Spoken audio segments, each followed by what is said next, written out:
Friends, கல்யாண வீட்டில் செய்கிற மாதிரி ஒரு பீட்ரூட் ஜாம் வீட்டில் எப்படி பண்ணலான்னு பார்க்கலாம். கண்டிப்பாக அதை பிள்ளைங்கள் செஞ்சு கொடுத்துட்டு பிள்ளைங்க ரொம்ப சுவையாக என்ஜாய் பண்ணுவாங்க. ஸோ இதுக்கு நான் பீட்ரூட்டை வந்து நல்லா ஃபைன் கிரேட்டரை வச்சு நான் கிரேட் பண்ணி எடுத்துக்கிடுறேன். ஸோ எந்த கிரேட்டர் உங்களுக்கு ஃபைனாக கிரேட் பண்ணுமோ அந்த கிரேட்டரை வச்சு எடுத்துக்கோங்க.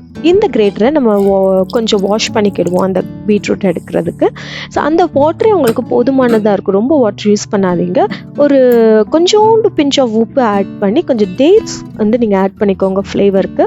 ஒரு 10 மினிட்ஸ் நீங்கள் குக் பண்ணிவிட்டு நல்லா ஒரு ஓப்பன் ஃப்ளேமில் கொஞ்சம் அச்சி வெல்லம் நீங்கள் வந்து ஸ்வீட்னருக்கு ஏற்ப நீங்கள் போட்டுட்டு நல்லா மீடியம் ஹீட்டில் நீங்கள் வந்து மிக்ஸ் பண்ணிட்டே இருங்க. பார்த்தீங்கன்னா உங்கள் ஜாம் வந்து நல்லா கன்சிஸ்டன்சி எப்படி இருக்கணும்னா, நீங்கள் ஸ்பூனில் எடுத்து நீங்கள் உங்கள் கை வச்சு பார்க்கும் போது அது ஒட்டாமல் இருக்கணும். அது வந்து இந்த 2 லைனும் சேராமல் இருக்கணும். அந்த ஸ்டேஜில் கொஞ்சம் கீழே கேஷ்யூவை டாஸ் பண்ணி அதை இதுக்குள்ளே பீட்ரூட்டோட போட்டிங்கன்னா உங்கள் பிள்ளைங்க நல்லா யம்மியாக என்ஜாய் பண்ணுவாங்க. கண்டிப்பாக செஞ்சு பார்த்துட்டு கீழே கமெண்ட் பண்ண மறந்துடாதீங்க.